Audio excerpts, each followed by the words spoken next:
Welcome to this episode of the Brush and Soap and Blade Podcast, where we look forward to shaving every day. Welcome to episode 73 of the podcast. My name is Rick Deweese. I'll be your host this week. This week we've got Twitter comments, we've got comments from the blog, we got some emails, we've even got a phone call. And so that's all good stuff. We're also going to talk about, how many ways do you know to open a can? I shared one method with my scouts, and, I'll share it with you guys. The 2015 Brush and Soap and Blade podcast brush, it's coming to an end. You're not going to be able to order it here come January 31st. So if you want one, get on the ball. In other words, get online and place an order, because come the end of the month, they're done taking orders. Nathan's done taking orders. He's going to start building, and that's it. We're not going to do that one again. So now's the opportunity, and after that opportunity's gone, we're done. Then we're going to do some shave of the days. I got about 4 of them with just some insights and thoughts as I travel down the road in the truck. And then just out of curiosity, do you guys think about variables? I do. Sometimes it's kind of scary, but I think about variables all the time. Anyhow, we'll talk about that. And that's the show today. So let's get on with this thing. I got a tweet from Aaron concerning episode 72. Now, in episode 72, we asked the question, is there anything else out there that is kind of like Queen Charlotte's soap, Basilica, which is a frankincense and myrrh soap? And Aaron tweeted that Irina at Ginger's Garden has a great frankincense and myrrh scent called King's Gift. Now, I have not tried King's Gift, but if you have tried King's Gift, drop me an email or give me a comment on the call line and let me know how it is. And Aaron, thank you very much for the tweet. It's a big help. I also got a comment on the blog from Benton. That's the Brush and Soap and Blade podcast blog that is over at brushandsoapandblade.wordpress.com. And Benton writes, "Thank you for sharing your talents so generously. It's so good to listen to men like yourself sharing not only techniques for life, but tenets for living. I wonder if many of us came so late to wet shaving because we were unaffirmed as developing young men. Your voice comes across so rich, resonant, and masculine, with the studio mic bringing out those lovely God-given qualities. When I listen to your stories, it's the 14-year-old unaffirmed young man in me listening intently for clues on how to navigate the journey to adulthood. At 51, I'm still navigating that journey. If you're looking to intensify focus, I'll bet you couldn't go wrong by envisioning your listener as the same age as one of your Boy Scouts. After all, inside each man, there lives a young boy still eager to learn." Well, Benton, thank you very much for the comment. And I, too, am on a journey. I will never say that I am done. I will never say that I know it all. The things that I talk about are just the things that I have experienced and thought about and, learned in my 53 years. And I continue to learn absolutely every day. And I hope that everybody listening to my voice also learns every single day, because the ability to understand, to grasp concepts, to pick nuances out of life and discover them and apply them is, it's a gift. It is truly a gift from God, and hopefully we are all using that. So I understand what you're saying. The focus that I was talking about last week that I lose from time to time is, from time to time I drift and I don't know what I'm going to talk about. And I get over it quickly typically, but I just wanted to share that last week because it happens to all of us that are, whether we're trying to do a job, whether we're in a relationship, whether we're trying to raise and deal with children, you lose focus every now and then. You lose the vision of where you're going. There are times, for example, in a relationship that you just find yourself, and you recognize it when it happens. You're just going through the motions. You know you need to get from wherever you are to point B. And once you get to point B, you can continue on and you'll be just fine. It's just in the interim, you're just going through the motions. You're just kind of existing. And to a certain extent, sometimes the same thing happens when you're raising kids. There's a time when you're kind of shaking your head going, why? Why did I do this? This is not what I envisioned. This is not what I want. I don't know how to get from where I am to where I want to be with this situation. And it happens at work. It happens all the time. And it happens for me from time to time with this podcast. So I understand fully the thought and the concept that Benton is talking about, where, trying to envision talking to a group of young scouts. And I appreciate his comment about us all basically being young men on the inside. And in fact, it was interesting. I've thought about that from time to time, and I've come to the conclusion that what happens is, as we grow up, we get to a certain age and mentally we stop because our perspective doesn't change.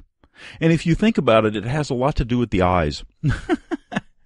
What I mean by that is that as we grow, our perspective, our eye level changes until we hit about 18. And then our eye level stays, the same. And because of that, in our heads, we're stuck at 18. It's an interesting concept. I play around with that every now and then. Anyhow, Benton, thank you very much for the comment. I do greatly appreciate it. I got an email from Mark as well. On your last podcast, you mentioned that you were concerned that the podcast was not focused enough. I, for one, hope the podcast never becomes too narrow in focus. Let me explain why. The great American editor Henry Mencken once said, "For every complex issue, there is a well-known solution that is simple, neat, plausible, and wrong." As Americans, we tend to think along popular and well-known lines when solving a problem. You talked about your Boy Scout troop being in a dilemma because the rope of a tent pole had broken. You may have wondered why your troop couldn't think critically about this. Well, in this disposable age, where if your cell phone, lighter, or shoes are broken, you just get new ones. It's no wonder they were not able to resolve this. When I was in training for the ministry, I met a famous Jesuit theologian who stopped by the seminary I was staying in because he was going to speak in a nearby college. Part of the seminary had a small farm with a chicken coop, and he came out to talk with us and help with some of the chores. This guy had 4 separate doctorates, and he was a brilliant speaker. He was European, but had lived for about a decade in the United States. I asked him what he thought about this country. He said he loved our nation's freedom, and that is why he decided to become a U.S. citizen. But he always wondered why we dressed alike, thought alike, and with the freedom to look at something differently, we all looked at things the same way. Then he pointed to something on the farm and asked me to think about it.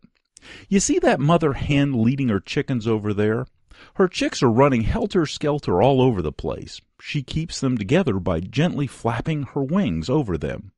We should think about something in the same way. Let our thoughts and ideas run around and gently lead them to the answer.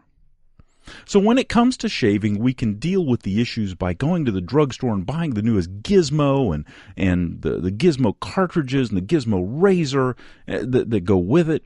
After all, that's what everybody does. Or we can investigate the old ones and the new, discover new things that are all around us, and begin to think, if shaving has become so much better now, what else is there for me to discover?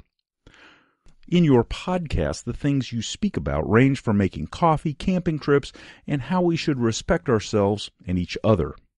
You may think these ideas are running around like chicks around the mother hen, but you always focus it back on shaving, and in doing so, the podcast is unique, enjoyable, and ultimately genius. Cheap Salsa Bowl regards, Mark. Well, Mark, thank you very much. First off, I appreciate the compliment. Genius is not the word that would come to mind. Psychotic, a little crazy, Those are more the things that I think of. I do fully understand the concept of just letting the mind flow, and a lot of times that's how I do this podcast. For the most part, nothing is scripted. I just kind of open up and let it out. It's not something. I mean, I put thought into it, so I don't want to give the impression that I don't. But I don't put a lot of thought into, well, what I'm going to say. I know I'm going to talk about something, and I have in my head, anyhow, a kind of an outline of the points that I want to cover. But, the method of the madness, if you will, I just let it go, kind of like, well, the chicks running around helter-skelter, which is, a very apt description of the whole process within my head. A little scary, but yeah. And I do understand completely about the boys in the troop not being able to think outside the box, as it were, because, well, we don't ask kids to do that very much, like I said last week. It's also interesting that you included the perspective of someone from outside of our country. I've spent a good deal of time overseas and in foreign countries, and had a lot of conversations with people because, well, I like to talk, as you can imagine, and things just, well, interest me. And it's always intrigued me and interested me in that people, well, it's almost like we're such social creatures that we want to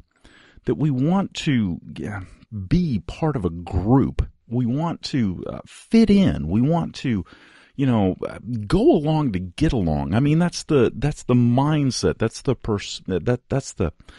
the social aspect of being human to a certain extent.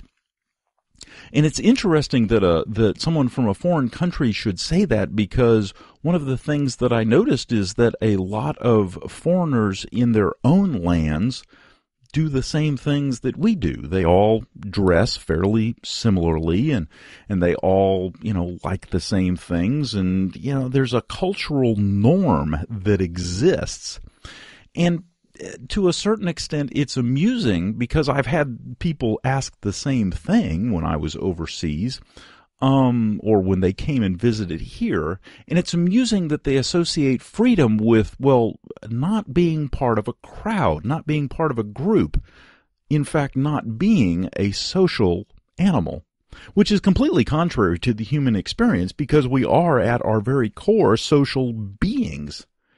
Yeah, I hate to say this because maybe it'd be taken wrong, but it's kind of like dogs. Dogs are social beings. They need a pack. And that's one of the reasons that men and dogs get along so well. Cats, on the other hand, are not necessarily needful of a pack environment. In fact, they tend to like to stay, well, alone. And that's one of the reasons that a lot of people look at a cat and go, why? Why would I want a cat? The cat doesn't really want to snuggle, When I want to do something, the cat doesn't. It hisses, it gets mad. Meanwhile, the dog's right there going, yeah, let's go, this is cool. So it's kind of like that. Anyhow, Mark, I got a little bit off tangent there, but that's okay. That's kind of what we do here. And I appreciate the letter. Great to hear from you. I also got a letter, well, from another Mark. Hey, Rick, I've been wet shaving for almost a year now, and just a couple of months ago, stumbled across your podcast. I've been meaning to email you for a little while now, but, well, a little bit lazy and a lot of busy. It kept me from just sitting down and doing it, which ties into why I'm finally doing it. In a couple of episodes, you talked about not learning unless you at least try. It was your most recent mention of it, I'm sorry I don't recall which one, that reminded me to contact you and share my story of try. I had been kicking around the idea of polishing, honing, and stropping a couple of vintage straight razors that I have, but I didn't. I've never done anything like that before and was slightly intimidated by it. Along comes your podcast encouraging people to just try. Well, your podcast, along with a few other things going on around, just spoke to me where I was at and to step out of my comfort zone and, well, at least try. I commenced to using my Dremel tool and a polishing wheel. Okay, stop right there. I'm going to stop the letter right there. Hold on a second. Don't do that. Power tools can be very, very dangerous. Okay, we'll continue. I commenced to using my Dremel tool and a polishing wheel. I just about had one of the razors where I thought would be good enough for my taste when the unthinkable happened. It chipped. A circa 1850s straight razor, and I ruined it. I just felt like I could cry. I gave it a few weeks and thought, well, it's already broke. I could make it worse, or I could make it better. I wish I had a happier ending and say that it turned out better than ever, but after a little grinding and honing, it's only a little better looking. What did I learn from all this? A Dremel is a bad idea for polishing a vintage straight. And I have a lot to learn about honing and stropping. Bottom line, I at least tried. I will probably send them off for a professional to take care of, and then I'll have an idea of how they're really supposed to be. Love your podcast, the stories and often thought-provoking points that you share. Keep up the great work. I look forward to hearing more podcasts and seeing your shave of the days on Facebook. Sincerely, Mark. And he sent me pictures. First off, let me be the first to say I am saddened. Oh my gosh, I'm saddened. I am so sorry. Now, yes, you tried. And I appreciate that. I truly do. Okay. And please do not take this as being directed at you. But the problem that happens with Dremel tools and polishing wheels, and in fact any power tools when it comes to straight razors, is that the blade on a straight razor is exceedingly thin. And the problem that occurs is that the Dremel tool, in all of its glory, will generate an enormous amount of heat, and that thin blade cannot dissipate the heat. And so what happens is it overheats, destroys the temper, hardens, and then shatters. So even if you hadn't shattered it, there is a good possibility that using a powered Dremel tool to polish it, it will completely destroy the temper and you will never get it to hold an edge correctly again. So, word to the wise, don't use Dremel tools. Just don't even go there. Take it slow, do it by hand, lovingly, carefully, or send it off and have somebody that has a lot of practice and quite honestly has probably broken a lot of straight razors do it for you. Yeah. Okay. So the whole aspect of trying. Yes, trying is important and we learn from our mistakes. That's why we learn, is because we make those mistakes. We have things happen that are unforeseen and, well, in this case, not very pleasing.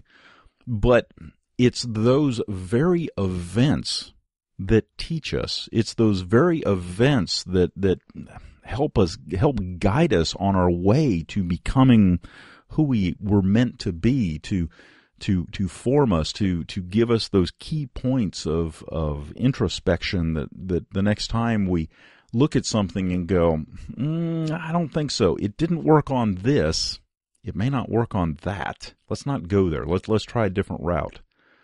it's when you get to that point that you can start connecting all of those dots and help guide you and help.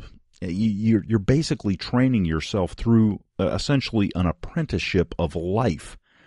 And in fact, as an apprentice, back in the day, you were only allowed to do certain things, and you were allowed to screw up. And of course, you were chastised appropriately for those things being messed up, but you were also allowed to do it. And through those events, you learned, because you learned, first off, you didn't want to do that because you'd be chastised and it wouldn't turn out right. And secondly, over time, you learned to connect the dots so that you could envision things happening and understand how it worked before you got there, which would keep you from, having problems. And soon people would look at you and say, he knows what he's doing. He's done this a lot, and he's very, very good. And so on one hand, I am very, very sad for you for chipping the razor. I'll throw the pictures that he sent of the straight razor itself. I'll put those up on the blog. And so in that regard, I'm very sad. But on the other hand, I'm happy that you tried, and I'm happy that you learned, because you also say a Dremel is a bad idea, which I concur with completely.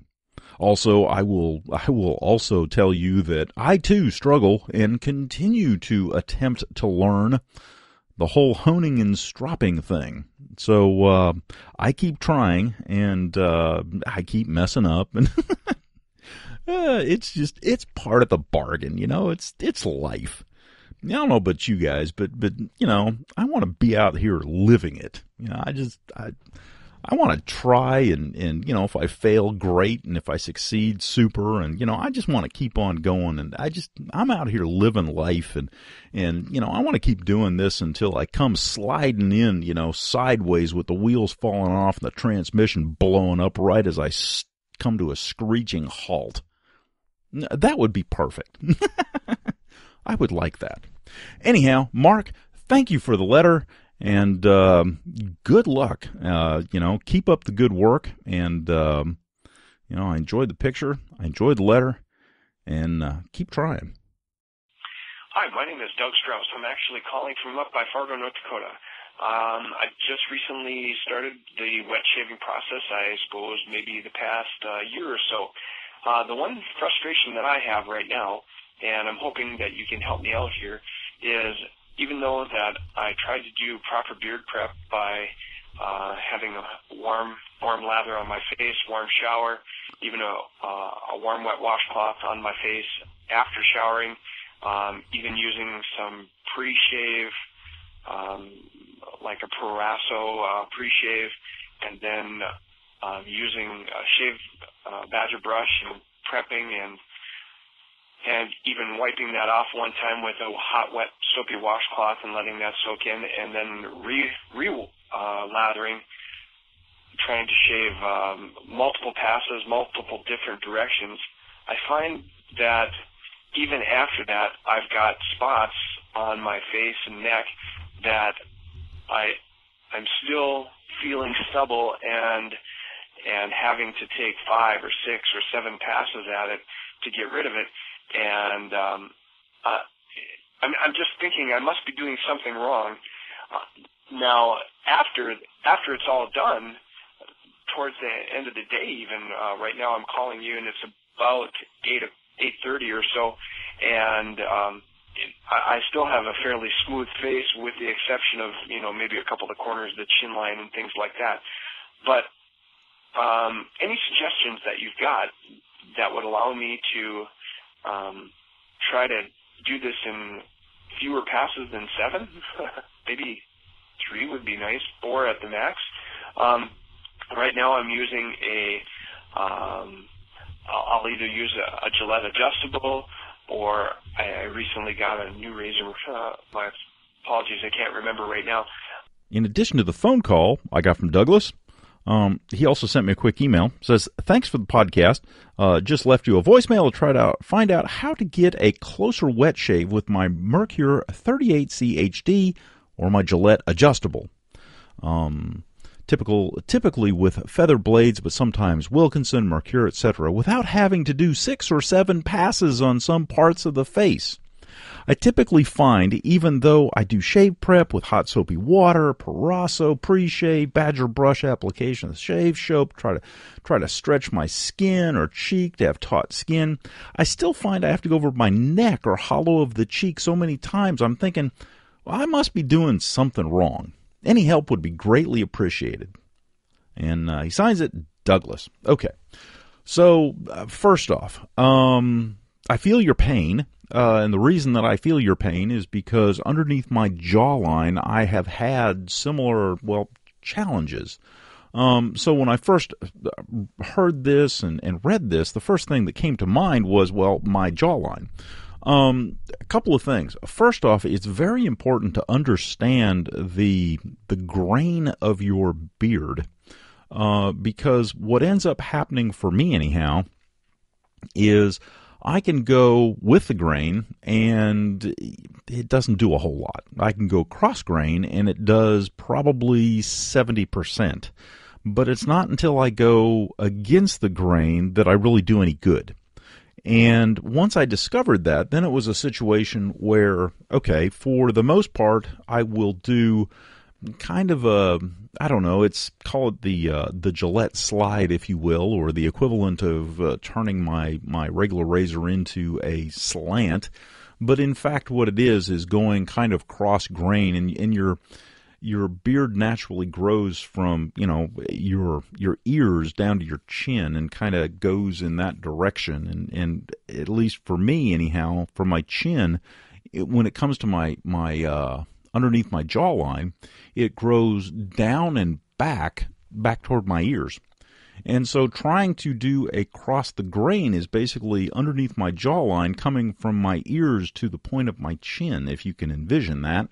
If you feel the underside of your neck, underneath your jawline there, it is not a smooth surface.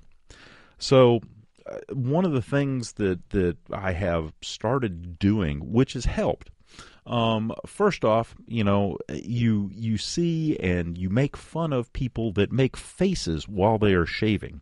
However, there is an advantage to it, is that in making faces, in opening your jaw as far as possible, it will naturally stretch the skin under your neck over your jaw and kind of pull it up a little bit and pull it taut. Now, that will get some of it.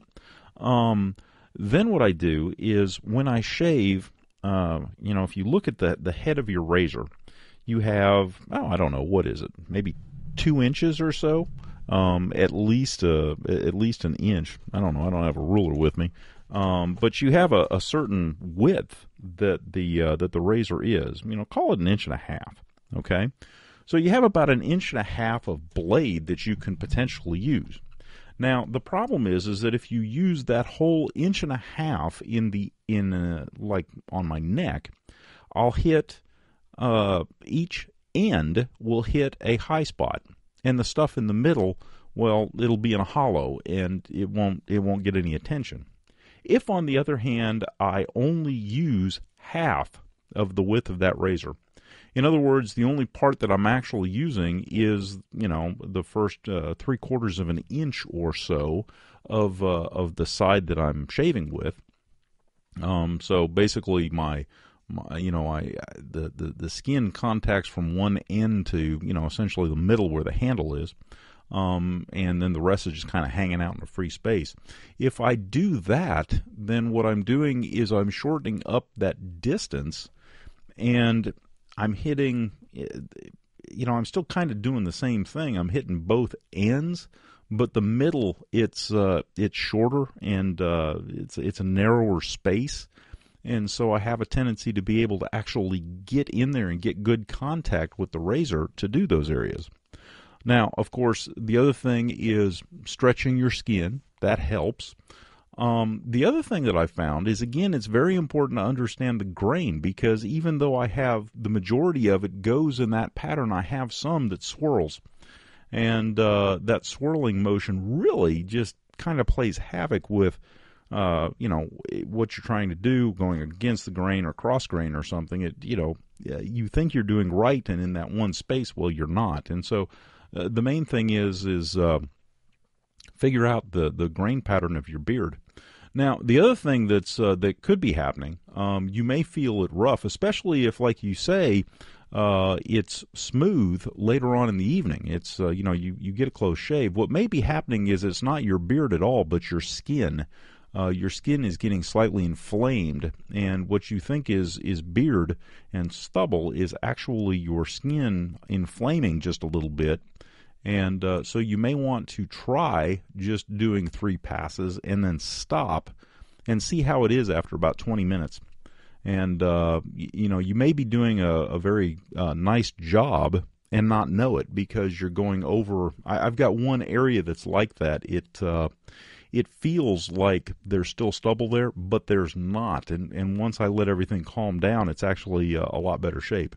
Now, on the cheeks, I've got a good bit of meat there, so it's not. I don't have a hollow cheek or anything. But some people, what they do is they'll just put a little air in their mouth and kind of puff out their cheek, and that helps. Granted, it's rounded, and you have to kind of set a middle ground. You don't want it rounded out like a balloon, but you don't want it hollow as well. You want that kind of middle of the road, if you will. So keep doing what you're doing. Have patience, and try the various techniques. Now, the other thing that I will say is go over to sharpologist.com, and I'll see if I can link to it if I can find it again. But there was an article that Mantic did on getting a much closer neck shave, where he talked about some of these things, not all of them, but some of them. And one of the techniques, and I can't remember which one it was, I found very, very useful, and it did help me when I applied it. So that may be something as well. So I'll put a link into Sharpologists. Go over there and check out what Mantic has to say, because he's a pretty good source. Anyhow, good luck, and thank you very much for the letter. So I was talking to my scouts last week, and one of the things that I was talking about was, being prepared, and they were, actually I was showing them one of my lighters that I was carrying on my keychain as a test, as an experiment to see how the longevity of the thing, and see how it would work out in the configuration that I have it, and so far it's been doing well. I pulled out my keys, and of course I have all kinds of things on my key ring. I've got a couple of lighters. I've got, an emergency knife, can opener, those kind of things. And so, we got to talking about it a little bit, and I said, well, okay, do you have a can opener? And,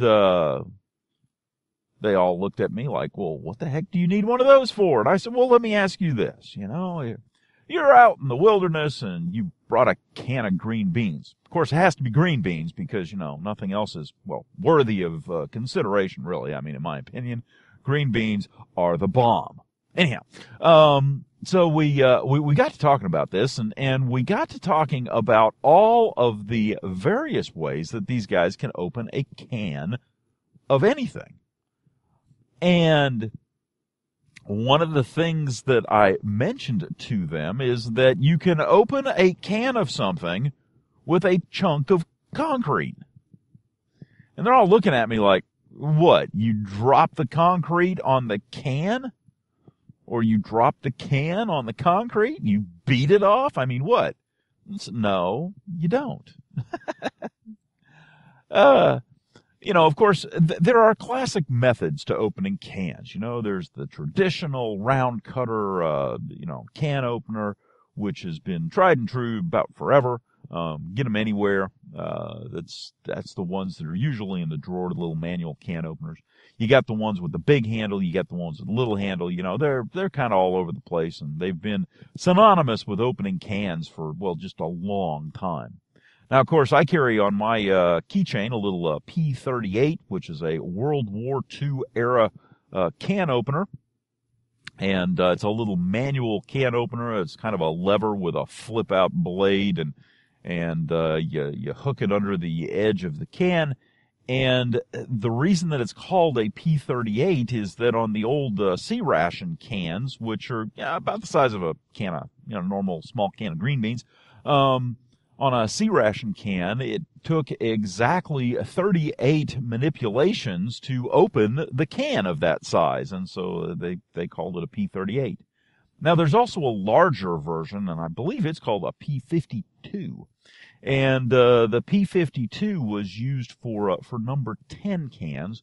And so if you ever have an opportunity, if you want to buy one for a gift or something, you can get one of those. If you're buying one for yourself, I would suggest the small one, because it doesn't get in the way. It's a little bit smaller. It's not quite as big. The large one, the P52, which again takes 52 manipulations to open a number 10 can, is bigger. The lever on it is larger, and it's a little bit easier for younger guys to figure out how to manipulate it and how to use it. Now, the funniest thing in the world, the absolute funniest thing in the world, is to hand one of these to a young guy who has never used one, or to show him once or twice and then watch him fumble and fluster away trying to get a can open, because there is a little bit of coordination that is involved in using one of these. But the bottom line is that they're inexpensive. They usually cost less than $1 a piece. Sometimes you can go to Army Navy surplus stores and things like that and buy knockoffs, or sometimes you can even get the originals for a good price. I think the last time I bought some, it was at a surplus store down in Charleston, and the guy was trying to get rid of them, and I think I bought 5 for $1 or something like that. So they're not expensive. So if you're giving one to a gift, first off, I would suggest it just because, well, it's always good to have a can opener. You never know. Again, you can pull it off your key ring and be the hero. And in a college setting, for example, you can always use it to, do a beer bong or something like that. Pop the back end and, allow your beer to flow a little bit more smoothly, and etc. So, there's always need of a can opener. So, so there's that kind. Anyhow, back to the original story. You can open a can of, well, anything with a chunk of concrete. The little known secret is that the lids on cans are turned down over the body of the can. And in that turning process, up there on the edge, the absolute top edge of the can, the top edge of the lid, well, the metal's a little bit thinner.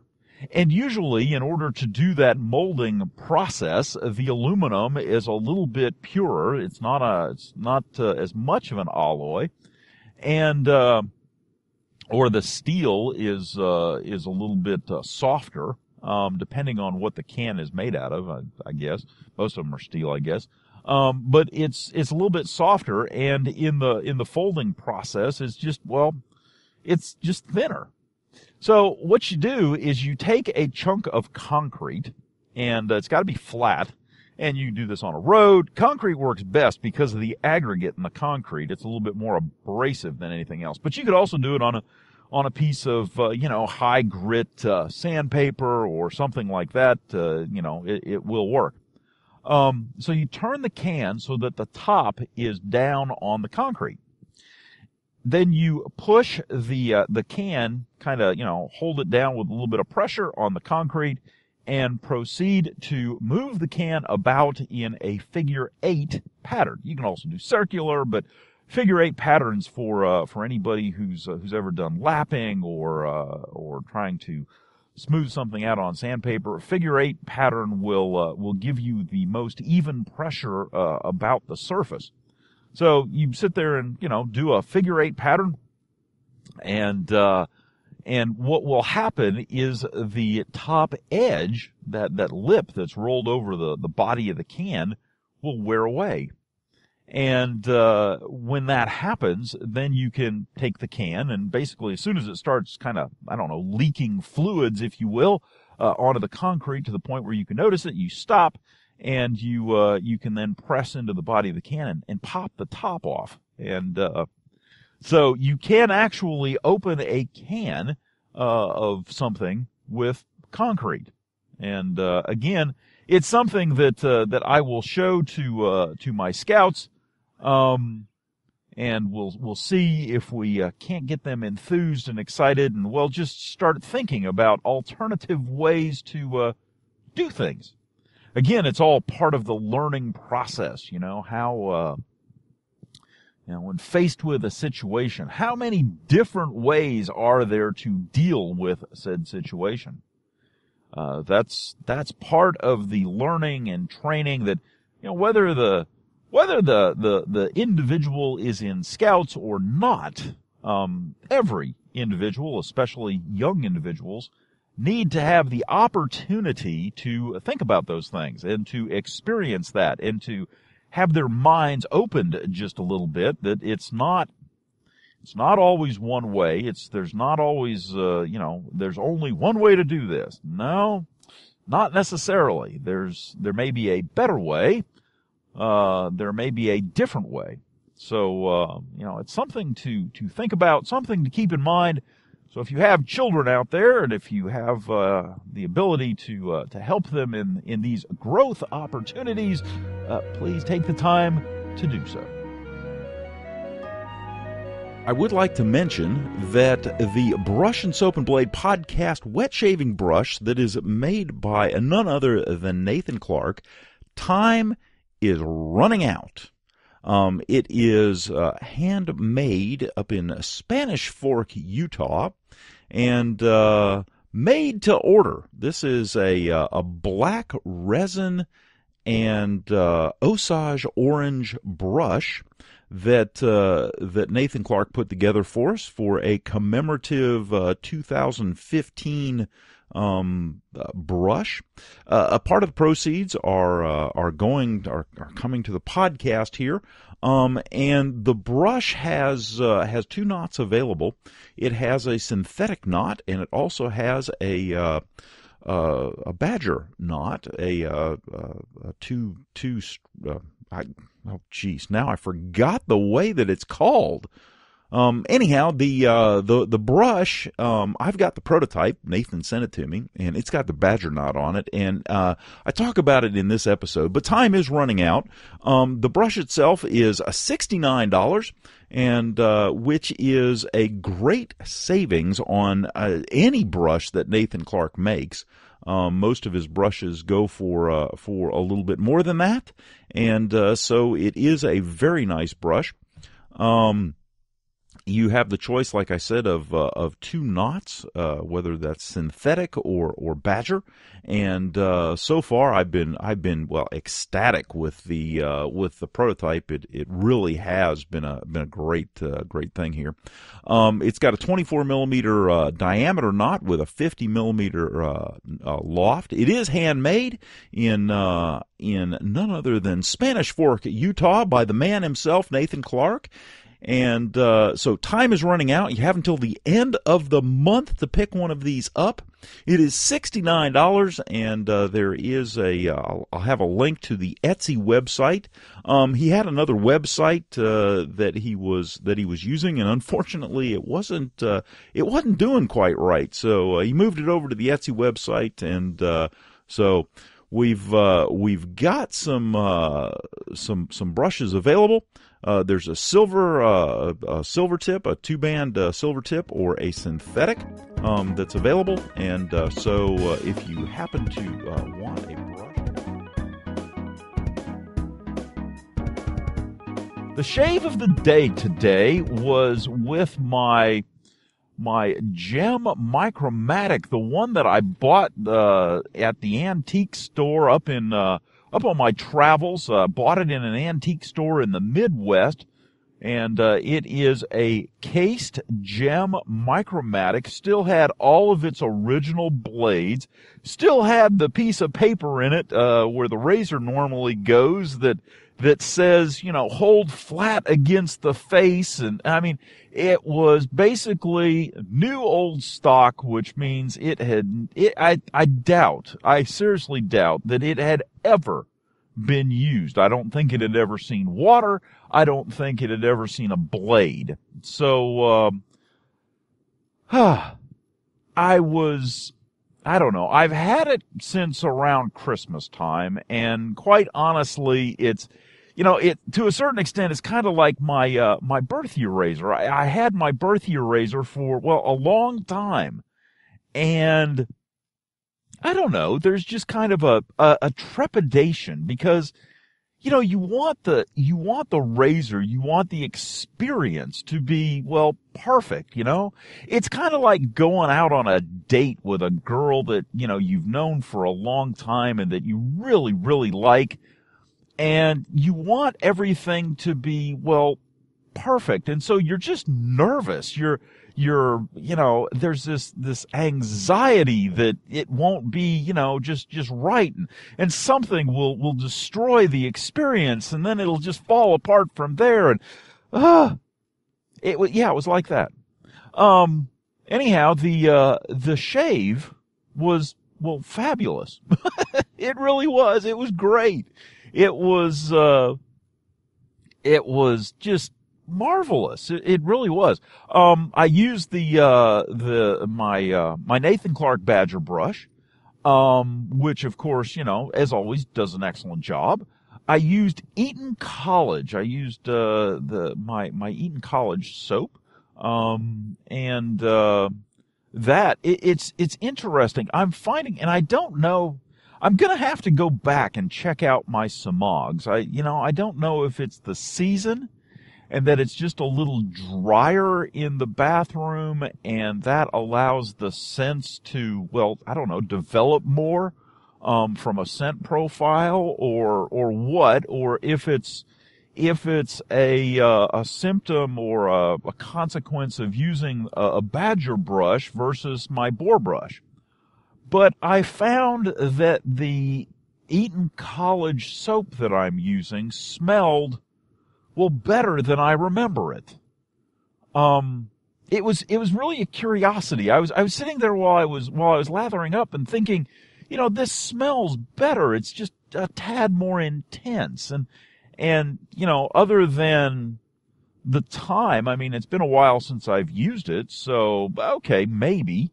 But, the only other difference is that I'm using a Badger brush versus one of my boar brushes. So, I may try my boar brush tomorrow with the Eton College just to, just to experiment, to find out if there's an influence there. And there may be, because the fibers of the Badger are thinner, and you get a little bit more soap and in the brush itself. And I don't know, the splaying action of the brush, because of all the extra fibers in there, may actually release the aroma a little bit more. I don't know. It's a theory. Heck, I don't know. I'm shooting in the dark here, but. Anyhow, the shave, back to the shave, was really, really nice. The soap did an excellent job, and the brush did an excellent job. So that combination, okay, got that squared away. The blade that I used was a gem stainless blade. I wasn't using my PAL carbon steels. I was using a gem stainless blade. Took it out of the case, put it in the razor, and proceeded to shave and have a wonderful shave. Now, the interesting thing is that it is noticeable, at least for me, a little bit more noticeable perhaps, that on that blade, I can tell that my angle is off a little bit more than what I can tell with my carbon steel blades. It felt, rougher. It felt more like I was scraping rather than shaving. And it was interesting because it didn't seem to take too much of an angle offset, from where I needed to be to give that experience. And again, these kind of things are very subjective. It's just one of those things that I noticed. It was kind of like a reminder. And, so that was kind of neat. Now, 3 passes with a little bit of touch up and as normal, or actually 2 passes and touch up. As normal, pretty close shave, a little bit better than socially acceptable, and, finished it off with some fine, aftershave, the clean vetiver, and, that of course smells just wonderful, and for me anyhow, it was an excellent combination, and, so that's how I started the day. Now, again, going back to the razor, the other thing that I noticed, and the Eton College soap, and I don't know if it was the razor, I don't know if it was the soap, but as I was shaving under my nose, I caught a whiff, and every now and if you've ever done this, you know what I mean.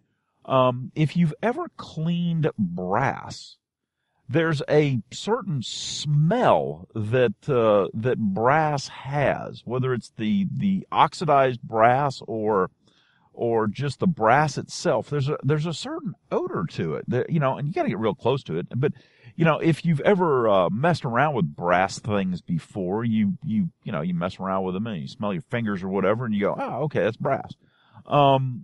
I got the sense of that smell. And again, I don't know if it was inherent in the soap or if it was the razor, just, being as old as it is and being used for the first time, hopefully, in a loving fashion that is, commensurate with its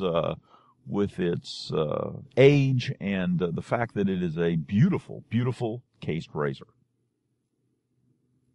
The shave of the day today was very similar to yesterday. However, I made a change. Yesterday, I used my new Badger brush, the Taylorville Bond Street Eton College, the new old stock gem Micromatic cased set with a gem stainless blade.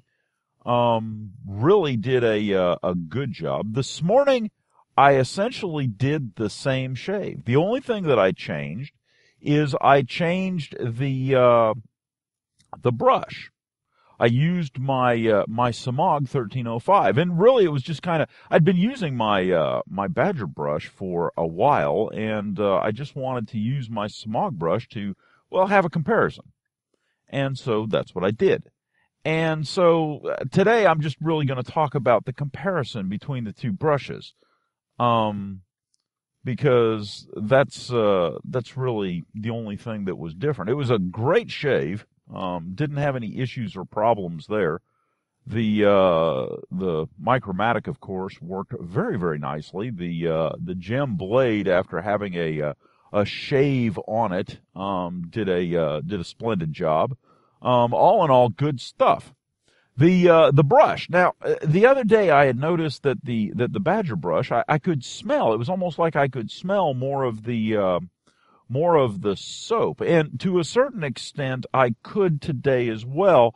However, the thing that I noticed is that when I loaded the brush, the boar brush, I essentially ended up, with more soap.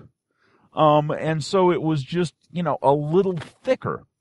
I put a teaspoon of water in it, and even with the teaspoon of water, because of the amount of soap that I had accumulated on the brush and everything, that it was more. It was, I don't know, it was thicker. I probably could have put a little bit more water in it, but it was thicker. It was more pasty, I guess, in consistency. Not by much, but enough to be noticeable. Now, the thing that was interesting is, it causes me to wonder if you use a boar brush predominantly. I would assume that over time you would dial in your technique and have, if you used one type of soap or one brand of soap, you would have a tendency to kind of dial in your technique for loading so that it almost becomes muscle memory, so that you get an even and consistent load, and that you don't overload, as it were. The thing that was interesting is, after having used my my new Badger brush for, I don't know, about a week and a half, maybe 2 weeks, it's I used the same motions. It was about the same time. Everything was about the same because I'd been doing it for about 2 weeks when I switched over to the boar brush, and I hadn't picked the boar brush up in about 2 weeks. So, it was interesting to see that change, and to realize that over time you do kind of dial in your technique to get the best performance, or at least what you perceive as the best performance. There's some that, if you have more soap, you have more of this characteristic. If your soap's a little thinner, you have more of this characteristic.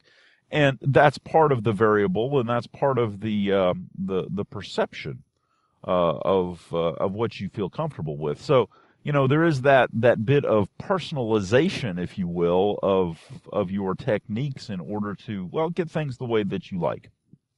So it was an interesting, comparison. It was just interesting. What I really need to do is I really need to go shave Busta on this thing, and lather up both, and do one side of the face with one, and then the other side of the face with the other, just to kind of compare the two. I still stick with my the backbone on the board just feels a little bit more stiff, whereas the backbone in the Badger feels a little bit more springy. So it's a very subtle perception. It really is. It's just it's just the way I can verbalize the difference as I feel them. It's definitely not seeing them. It's more feel.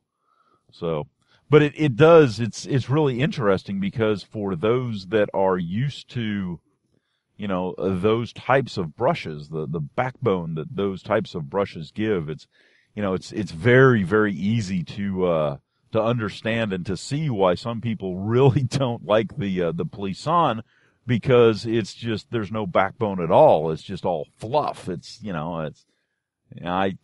get that. It's curious. It's one of those interesting things. Well, it is a frosty morning, and it is, of course, Monday. Oh, boy.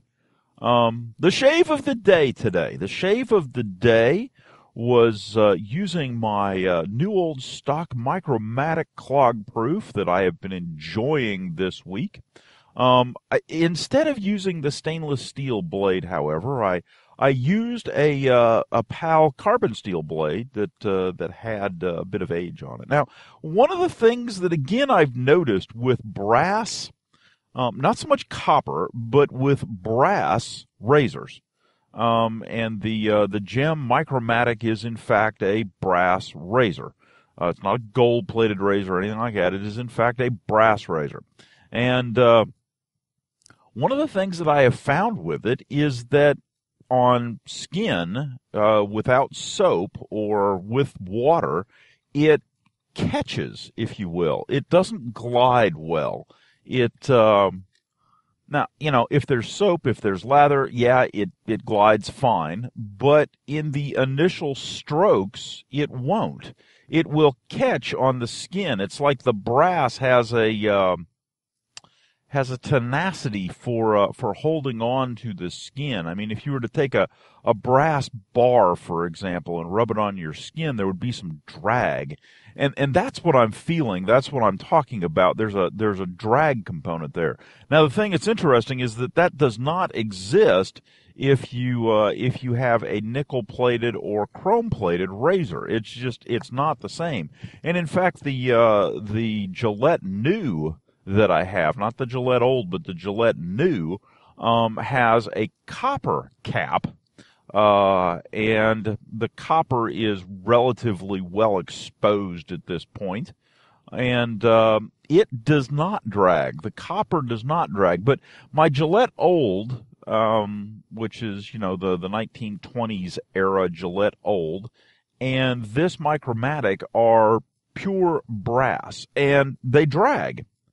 And so it's it's one of those unique features. Now, you can make up for it by starting in the when you lather a cheek or whatever, and you start in the middle, to kind of get some soap, to kind of get some lather, to get some of the lubrication, as it were, on the razor, so that when you go higher up, to the edges, you don't have that drag issue that you're dealing with.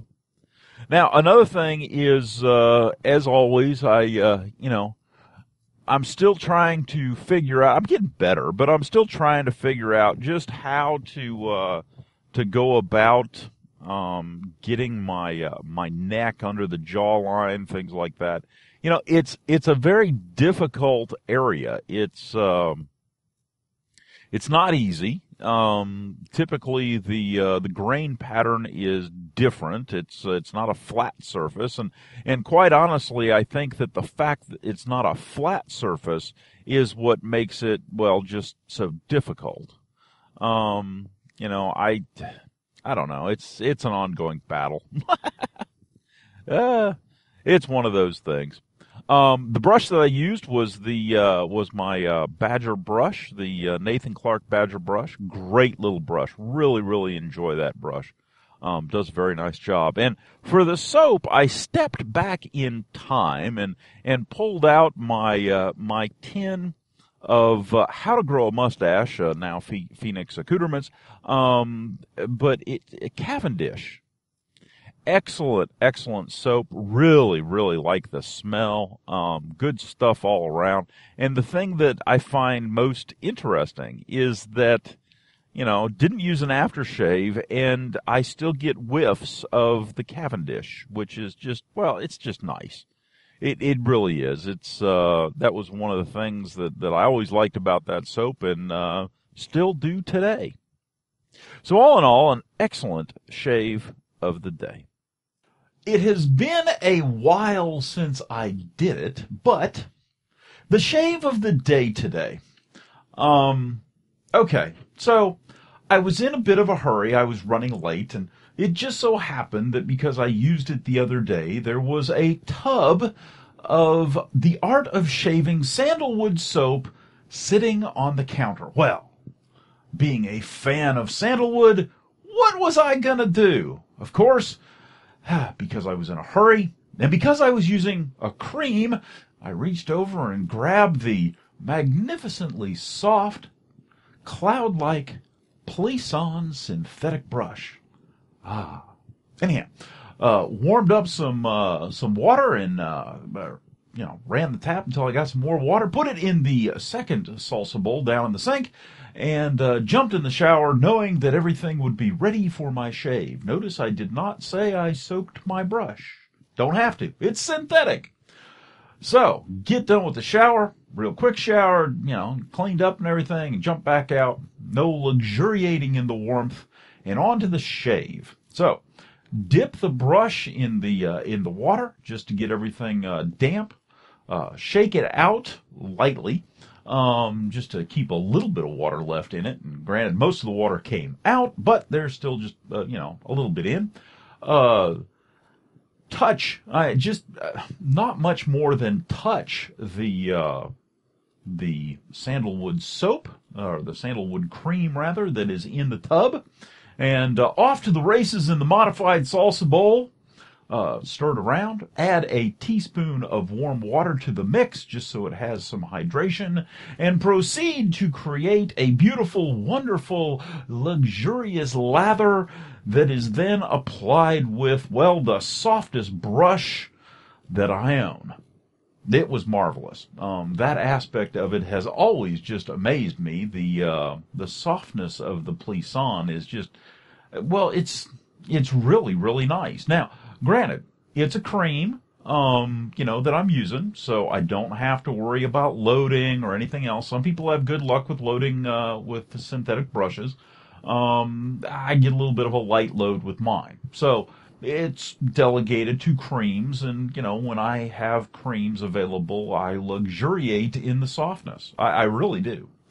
So off to the to the lather, of course, with the creams, a little extra water gives a great lather, and the brush holds very, very nicely, and so I don't have to worry about pushing down on the brush or having excess splay, or to the root of the problem there, a lack of backbone does not impact or affect negatively the latherability and the application of the lather on the face. So all is good and right with the world. So I proceeded to grab the new old stock Micromatic that I've been using and put a carbon steel blade in it and proceeded to shave. Now, it's interesting because it probably wouldn't bother me at all if I hadn't noticed it and then started talking about it.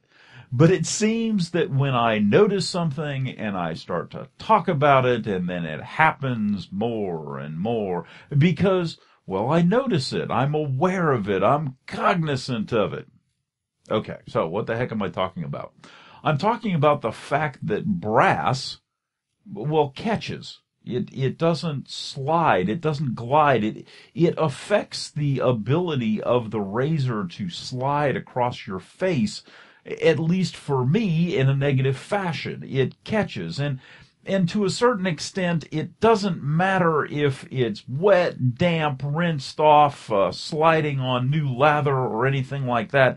It will still have a propensity to, well, catch. It doesn't nick or anything like that. It just, I don't know, catches. The glide is not what it, should be.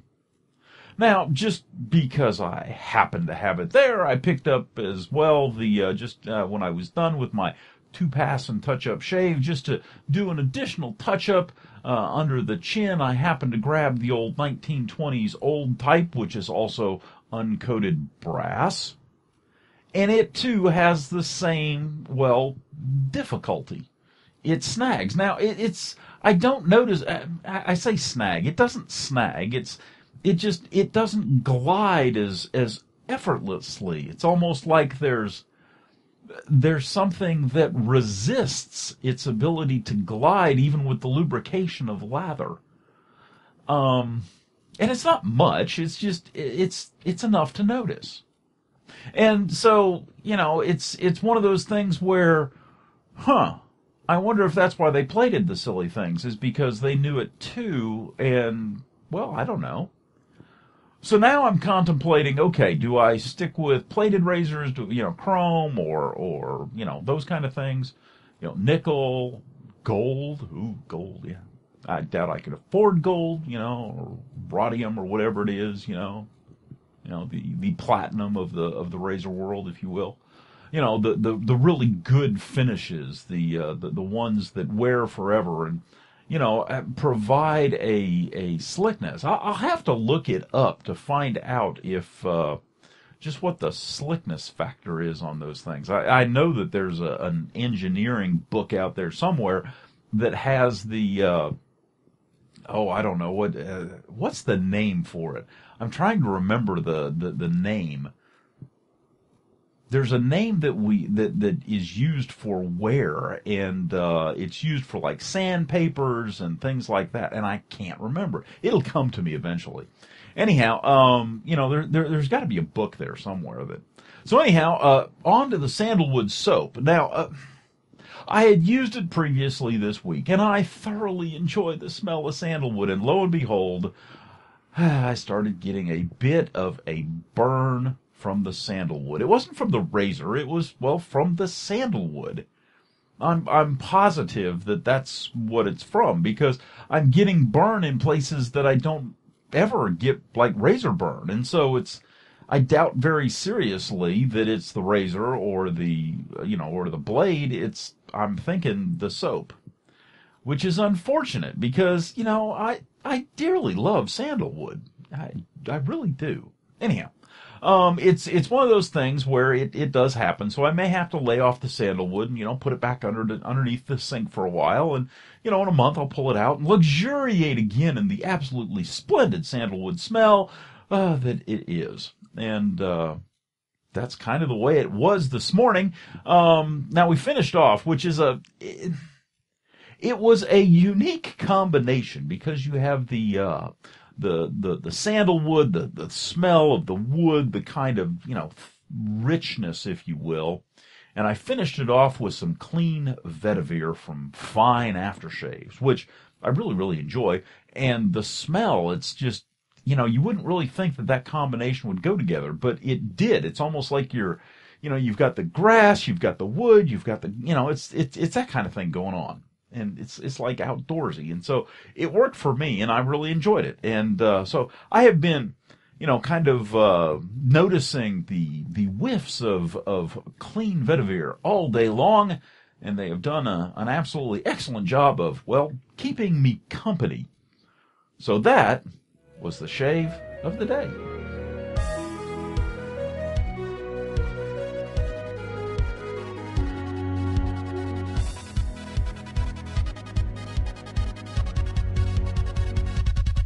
Well, that concludes this episode of the Brush and Soap and Blade Podcast. I hope you enjoyed listening to it as much as I enjoyed making it. If you have some suggestions or would like a topic covered, drop me an email at brushandsoapandblade@gmail.com or give me a call at 864-372-6234 or contact us on Twitter at BrushnBlade. You can also visit us at our blog, brushandsoapandblade.wordpress.com. As always, we're available on iTunes and Stitcher.